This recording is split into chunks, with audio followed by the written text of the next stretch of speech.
Coming up on Citrus TV News, is the physics building in the campus's plans for the future? The College of Arts and Sciences Academic Strategic Plan has the answer.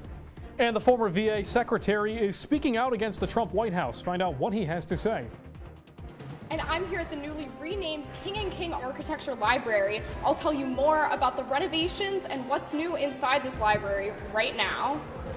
Now, Citrus TV News live at 6 starts with breaking news. 150 diplomats expelled from Russia today, 60 of them Americans. That's our top story tonight. Good evening. I'm Jack Watson. And I'm Conor Wight. Russia also closed the U.S. consulate in St. Petersburg. Here to break down the move is Talking Points host Mike Riccardi. Mike, thanks for being with us. Glad to be here. So this is the second tit-for-tat move that Russia made after Britain expelled those Russian diplomats. They made the same move on British diplomats. What does this all mean? Well, obviously, going back to the nerve attack that took place that killed the former Russian spy, Brits blamed the Russians for that. They obviously deny it. Then Monday you have the United States and President Trump expelling the Russians. Russian tit for tat, like you said, they did the same thing with 23 British diplomats. So obviously things are ratcheting up here in these last couple of weeks in terms of relations. And you mentioned the relations escalating a little bit. Can we expect that moving forward? I think so, and what I find interesting, right, is when you look at the long term of President Trump's relationship with Russia, you go back to the sanctions that were passed by Congress for the Russian election meddling. Now, President Trump was hesitant to sign those. He imposed them only 2 weeks ago, which was weeks after the deadline. Then you move ahead to the call he had with Vladimir Putin after he won. He congratulated him. He also did not condemn for the attack. So now when you move ahead now to when he is actually condemning, they are expelling the diplomats. It's certainly the most tense it's been in a very long time, and I think it will continue to be that way. Now, Russia denied any involvement in that nerve agent attack that you mentioned. What does that say about how they view themselves as a global power on the world stage? I mean, I think they certainly feel that they are almost untouchable in a sense. And then you have a couple weeks ago, Vladimir Putin also, going ahead and saying in front of the nation that they have nuclear weapons that are capable of hitting the United States. So obviously, beefed up relations here going on. Mike Riccardi, thanks so much for being with us and talking about this pertinent issue. No problem. The newly renamed King & King Architecture Library is now open. Citrus TV reporter Anna Azallion is live outside the library. Anna? Yeah, guys, I'm here at the newly reopened and renovated King & King Architecture Library. Now, it's actually been open since the beginning of the semester, but the official dedication was today at about 3 p.m., and Russell King was at that dedication. Now, he is the SU Architecture alum who provided the financial gift that made this library possible. Now, this not only allowed for the renovations in the library right behind me, but also future upkeep and renovations. They even already have something planned, possibly replacing the carpets this summer. Library. Anna, sorry, I know that we're having some technical difficulties. What's new about the library? Yeah, so most notably is HVAC. Not only will students be kept warm in the winter, but now with air conditioning, they'll be kept cool in the summer. There's also new bookshelves, furniture, artwork, and all of the 3 spaces in the library have been a little bit more specialized. And I actually spoke with the library dean, and he has a little bit more to say about this.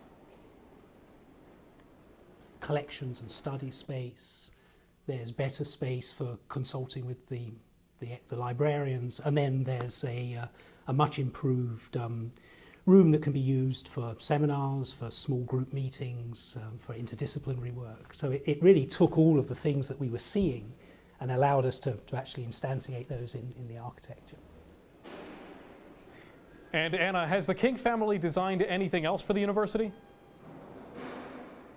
Yeah, so King & King Architecture is actually the oldest architecture firm in Syracuse. They were founded 2 years before Syracuse University, and they designed the first 3 buildings on our campus, and Russell King himself designed Bird Library. I spoke with the architecture dean, and he has a little bit more about that. But you could say that by far they have built more square footage on this campus than anyone else. And Russ King himself was responsible for Bird Library. So libraries are important for universities. They're important for us. They're especially important for Russ, and that's why he was so excited to help us with this.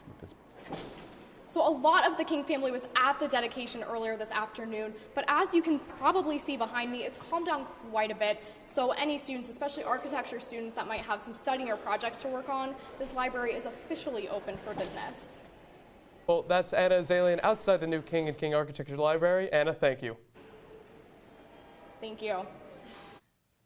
For their capstone project, interior design students at SU are helping the refugee community in Syracuse. While working with housing organizations, students found vacant properties in the city and created designs that met housing needs for transitional refugees. The project designs will be on display for the next 2 days downtown. Students also wrote practical proposals that organizations can use for future housing projects. And the forum at the School of Architecture took an unplanned turn Tuesday. A list sent to architecture students over the weekend named professors nationwide who have been anonymously accused of sexual misconduct. The Google sheet included 3 current and 2 former SU architecture professors. The accusations against SU professors included inappropriate touching and comments. And Syracuse University Chancellor Kent Syverud and Vice Chancellor Michelle Wheatley provided updates to the University Senate Wednesday afternoon. Wheatley says the university is on track to make faculty salary adjustments for the next year, and Syverud addressed SUNY ESF's strategic plan and its potential implications on SU. Syverud also says Archibald Gymnasium will have 2 swimming pools once the renovations are complete. And students will soon say goodbye to the only building on campus without a name. The SU College of Arts and Sciences dean says the college is planning the demolition of the physics building. The building will be replaced in the coming years as part of its new academic strategic plan. Dean Karin Ruland says the new physics building will cost between $120 to $140 million. And last night was University Union's biannual Bandersnatch concert series. CitrusTV reporter Landon Wexler tells us more outside Shine where the event took place. Last night, University Union put on their biannual concert called Bandersnatch. The groups that came to perform, Whitney, Sales, and SU's own Charlie Berg. Whitney came around with 2 new songs they had never performed in front of an audience before, and the audience absolutely loved it. SU's community welcomed them very warmly, and I even got an interview to ask them why they came to SU in the first place. Said yes to the show was so we could fly to New York and work, fly to New York a couple days early and work with our friend Jay. The event got so intimate with the band members that band member Julian decided to take off his shoes just to get a little more comfortable. I caught up with a member of University Union, and they said this is exactly what they're looking for in an intimate, one-of-a-kind concert experience you just can't get anywhere else. Landon Wexler, CitrusTV News. A breakfast staple in Liverpool has shut its doors after 22 years. Brugger's Bagels closed its Route 57 location in this past weekend. The chain did not give a reason for the closing, but provided customers with a coupon for a free bagel at another area location. Brugger's has 4 other shops in the Syracuse area. And the Syracuse Police Department is holding a training program to educate civilians about Syracuse police training and tactics. Community members can learn about the department next week over 3 days. Instructors will teach attendees about police authority and use of force. The event is meant to improve the relationship between police and civilians. And more news surrounding Syracuse police. Detectives from the Syracuse Police Department said they recovered around 300 bags of heroin, a gram of cocaine, and almost $2,000 in cash. This bust took place on the 300 block of Seymour Street last Friday. A total of 18 people were charged with criminal possession of a controlled substance in various degrees. And the deadline is almost here for New York State to pass its budget. Proposals being considered include surcharges on taxi and Uber rides in Manhattan, taxes on opioid manufacturers, and a sexual harassment policy for local governments. Governor Cuomo says he hopes they can pass the bill by Friday before the start of the Jewish holiday of Passover. And a political journalist for the Daily News was arrested in the lobby of the New York State Senate Wednesday for using his cell phone. Ken Lovett was handcuffed and taken into custody, but Governor Andrew Cuomo quickly ordered his release. Posted signs say cell phones are banned in the lobby, but the rules are not always followed. The Senate was not in session at the time of the phone call or the arrest. And Cynthia Nixon's former co-star on Sex and the City has officially endorsed Nixon's bid for New York governor. Sarah Jessica Parker put her support behind Nixon with an Instagram post earlier today. Nixon's other former Sex and the City co-stars have also offered their support for Nixon's bid for governor. Nixon announced her bid on March 19th and will have to defeat incumbent Governor Andrew Cuomo to be the Democratic candidate for governor. And you know, Conor, the weather has really gotten very cloudy the past couple of days after about 6 straight days of sunshine. It has. We saw some rain, but hopefully that'll clear up for the weekend. To find out what the weather has in store, we go to Citrus TV weather anchor Nicole Weaving. Nicole? And guys, it has just been absolutely dreary weather outside. Right now, it's about 54 degrees outside. Not that chilly right now, definitely in the warmer temperatures because we've seen such a low pressure area. We're having a little bit of technical difficulties behind me. We'll be making adjustments. But yeah, so it's been raining all night long and it's been slightly windy. And then looking at the rest of upstate New York, it's really right around similar temperatures to what we're seeing here in Syracuse. 54, the warmest down in Elmira, but really not that much different here. The coolest over at Rome at 44 degrees. And will this rain continue into tomorrow? I'll have more in my full weather forecast. Thanks, Nicole. Coming up after the break, find out why Democrats are calling for an investigation of Jared Kushner. And after investigations of fraud, a former French president ordered to stand trial once again. Stay tuned. They call me Maxie, but I prefer tripod. I was your above-average four-legged homie, and then wham, bam, minivan. Some people pity me. Now that's lame. I still run, fetch, and swim. And the ladies love me. I'm the ultimate wingman. Just don't ask me to high five.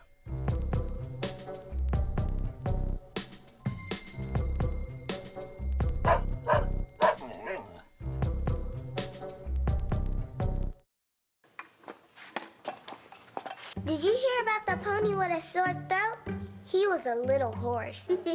Can I tell you a cat joke? Just kidding. Why couldn't the Why was the basketball court all wet? Why?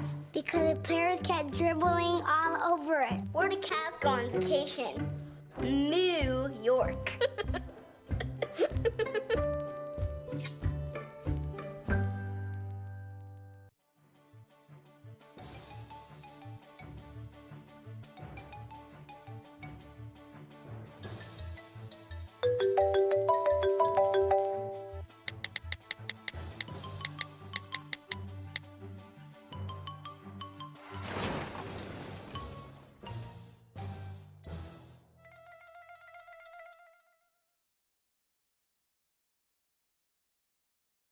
Patriotism. It inspires passionate debate. It's worn like a badge of honor with good reason, because it means love and devotion for one's country. But what really makes up this country of ours? It's the people. To love America is to love all Americans. This year, patriotism shouldn't just be about pride of country. It should be about love. Love beyond age, sexuality, disability, race, religion, and other labels. Because love has no labels.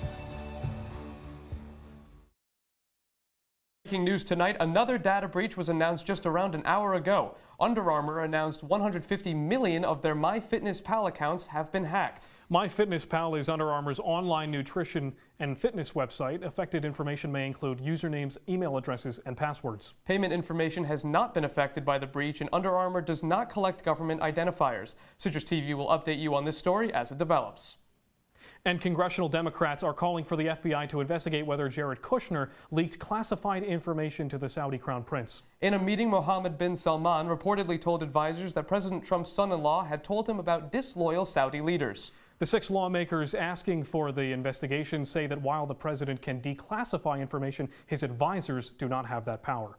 And former Veterans Affairs Secretary David Shulkin is making his opinion on the Trump administration loud and clear following his firing yesterday. In separate interviews with the New York Times and NPR, the newly fired VA secretary accuses the administration of attempting to privatize veterans' health care and says that the White House is, quote, toxic and chaotic. In a tweet yesterday, Trump announced Shulkin will be replaced by the president's doctor, Ronnie Jackson.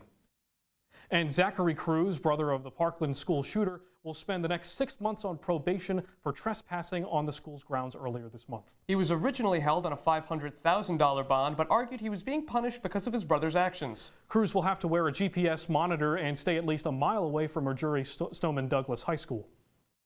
And North and South Korea are preparing for the historic meeting of their 2 leaders next month. Officials from both countries met today to set the final details for the April 27th summit. Kim Jong-un and South Korean President Moon Jae-in will meet in the demilitarized zone. Delegates say both peace and denuclearization will be discussed. This announcement comes just days after Kim Jong-un made a surprise visit to China. And grieving family members in Venezuela are demanding answers after 66 people were killed in a prison fire yesterday. A riot broke out in the prison yesterday morning. Inmates took a prison guard hostage and threatened to kill the guard unless their demands were met. Families gathered outside the building this morning and clashed with police as officers used tear gas to control the crowd. According to reports, the prison was initially built to house about 60 inmates, but had about 200. And former French President Nicolas Sarkozy will stand trial for corruption and influence peddling. The case focuses on 2014 wiretapped phone calls. Sarkozy reportedly tried to influence a judge looking into illegal campaign funds in his 2007 campaign. In a separate case, he is accused of accepting funding from Libyan leader Muammar Gaddafi. This is the second time Sarkozy has faced trial over campaign funds after investigations into accounting fraud during his 2012 re-election. And coming up, Steven Spielberg takes to Twitter to call out a restaurant chain on their newly renamed sliders. And Citrus TV weather anchor Nicole Weaving has her full weather forecast. Don't go anywhere. I see you mobbing over her. Let's go. Let's mob. Let's crawl. Let's crawl. Let's crawl. Hey, yo, we mobbing. Come on, girl. Let's crawl. Hey, yo, let's crawl. Boom. Hey, yo, let's crawl. Boom. Hey, let's crawl.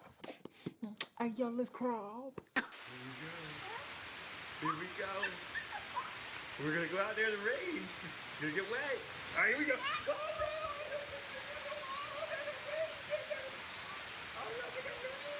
Okay, quick.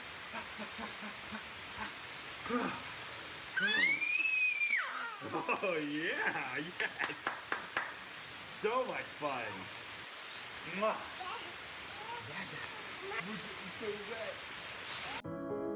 Taking care of a family member can lead to plenty of questions. Fortunately, there's a place to get the answers, for them and for you. Find articles, tips, and tools from experts and others who have been in your place. The Caregiving Resource Center at aarp.org/caregiving. From the Citrus TV Weather Center, this is SU's most accurate weather forecast.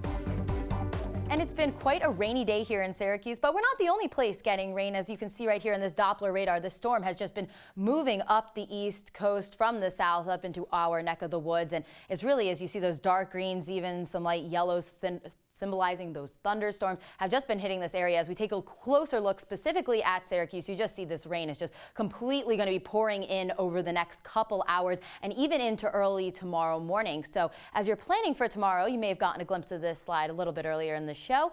It'll be 41 degrees when you wake up in the morning and really not going to get much warmer than that. And as I mentioned, that rain just going to be coming down pretty much most of the morning and even into the early afternoon. The rain won't really stop until right around 5 p.m. and the wind's going to really pick up is the biggest thing to notice. You might see some of that sideways rain that Syracuse can sometimes be known for when that wind really does pick up. But let's take a look at some of those temperature highs over the next couple days, because we have moved into spring, but the temperature hasn't really been reading that way. So tomorrow will be a high, as I mentioned, of 42. We'll see really nice and warm temperatures on Saturday at 54, kind of almost similar to what we saw today. And then it'll kind of be fluctuating throughout the 40s and even the low 30s within those couple earlier days in next week. And then in our 5-day forecast, the rain will really stop on Friday and we won't see it again for a couple days. It'll be really partly cloudy, and being able to hold some of that warmer temperature down. But as you see on Tuesday, there is a chance of rain again and some snow will be moving in. Even though that high is 46, there is a chance of snow. And we have some breaking weather news. A magnitude 7.2 earthquake has been recorded in the Pacific Ocean. The epicenter is near Kokopo in Papua New Guinea, and officials are warning people in the region about a possible tsunami-style waves. And CitrusTV will keep you updated on this. Thanks, Nicole. The Maryland man convicted of murdering his high school girlfriend in 2014 has been granted a new trial. The Adnan Syed case received a large following after it was featured on the popular podcast Serial. The Baltimore court granted Syed a new trial after post-conviction hearings in which his attorneys argued that his first attorney was incompetent. Syed was initially sentenced to life in prison. And director Steven Spielberg posted a video on Twitter saying Carl's Jr. cannot rename their charbroiled sliders the, quote, Spielburgers. The restaurant chain wanted to rename their sliders in honor of Spielberg's new film, Ready Player One. Warner Brothers, which produced the movie, tweeted the Carl's Jr. account also saying they did not approve of the renamed sliders. Carl's Jr. first announced the name change on Sunday, even though Spielberg had not signed off on it. And McDonald's is sending more people to college. The fast food chain announced this morning that they will spend $150 million on tuition assistance for American employees. The added money expands their current program by almost 500,000 workers. This makes McDonald's the latest in a string of restaurant chains to enhance employee benefits due to the new federal tax plan. Coming up, breaking news out of the Syracuse basketball program. One of the top recruits in program history has decommitted. I'll have more on the other side. Stay with us.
You've messed up your son's haircut. Mom? Do you A, try to fix it? Like it never happened. B, work with what you got? Or C, show solidarity?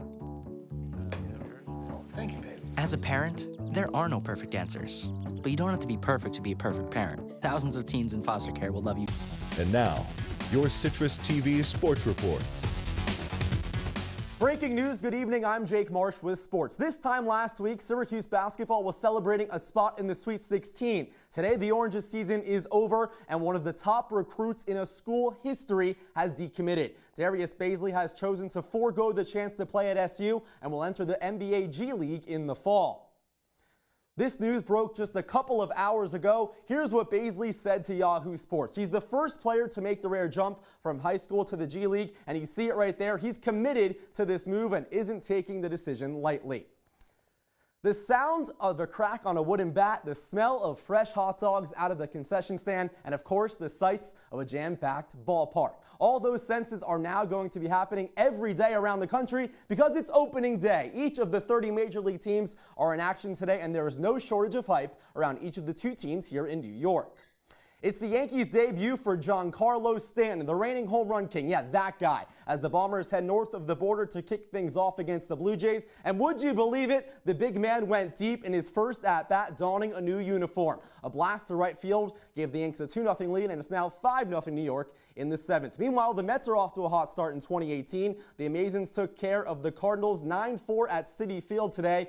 It was a nice start for ace Noah Syndergaard on the mound. Thor threw 6 innings and fanned 10 batters. New York used small ball to its benefit, using 4 consecutive hits in the bottom 5th of the 5th to put up a 5 spot. There's not much that can match the excitement of opening day, but some sad news came out this morning about a longtime New York Met. 6-time All-Star Rusty Staub passed away this morning in a Florida hospital hours before today's first pitch. Staub spent most of his career with the Mets, but is the lone player in Major League history to have at least 500 hits with 4 different teams. Here on the Hill, despite an up-and-down ride in the 2018 lacrosse season so far, Syracuse still controls its own destiny in the ACC. After pulling out 2 victories on the road in conference play, the Orange sits in first place with 2 more tilts against ACC foes. Up next, Notre Dame, and head coach John Desko can reach a milestone against the Fighting Irish by picking up his 900th career victory. And if you look over the mural, there have only been 4 coaches here at Syracuse University in the last 100-some years. So it's an honor to be part of it, and it's in the middle of the season. It's hard to take a step back and really appreciate it all. You tend to look at those things more at the end of the year, but it speaks great for what Syracuse University has done, with the Syracuse lacrosse program. As you heard Coach say, it's hard to focus on this achievement with a lot of other things going on, but regardless, win number 900 for Desco would be huge for SU's position in the ACC.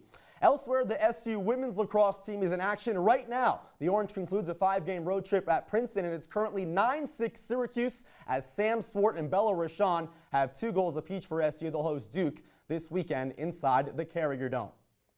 Finally, the Naismith Basketball Hall of Fame has some new members. Jason Kidd, Steve Nash, and Grant Hill are among those joining the class of 2018 and as a part of the sport's biggest honor. Kidd and Nash ranked 2nd and 3rd respectively in career assists. Marsh, thank you so much for being with us tonight. Now, the loss of Darius Bazley to the program, some were saying he was going to be one of the best recruits we've ever had since Carmelo Anthony. How badly does this hurt our tournament chances for next year? Oh, it's huge. But listen, it's a 1-game season, and this year Syracuse was in a boatload of trouble entering Selection Sunday, guys. But regardless, the season is built off a 1-game season.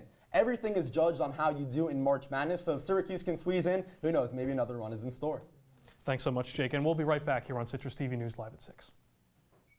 They said I have troll teeth. That my voice sounded like a possessed baby doll. That no one would ever love someone as stupid as me. That I was fat, ugly. Disgusting.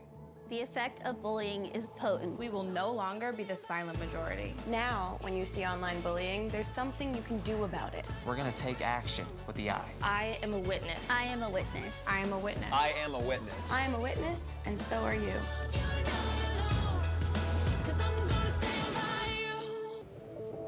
What are you, superheroes? Just 4 brothers who hate bullies and love this city.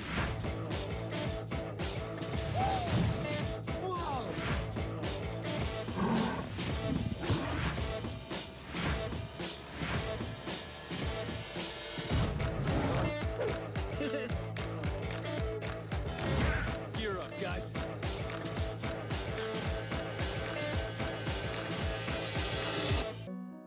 They said a bottle was just a bottle.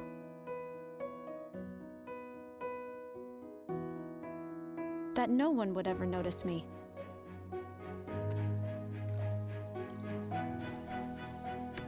But I knew I could be more.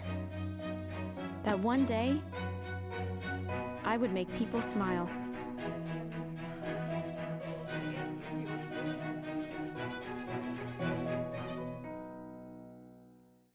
Krispy Kreme announced a new specialty donut inspired by the hit television series The Simpsons. The donut is Krispy Kreme glazed dipped in white chocolate truffle with strawberry flavor. And of course, those rainbow sprinkles. I get hungry just thinking about it.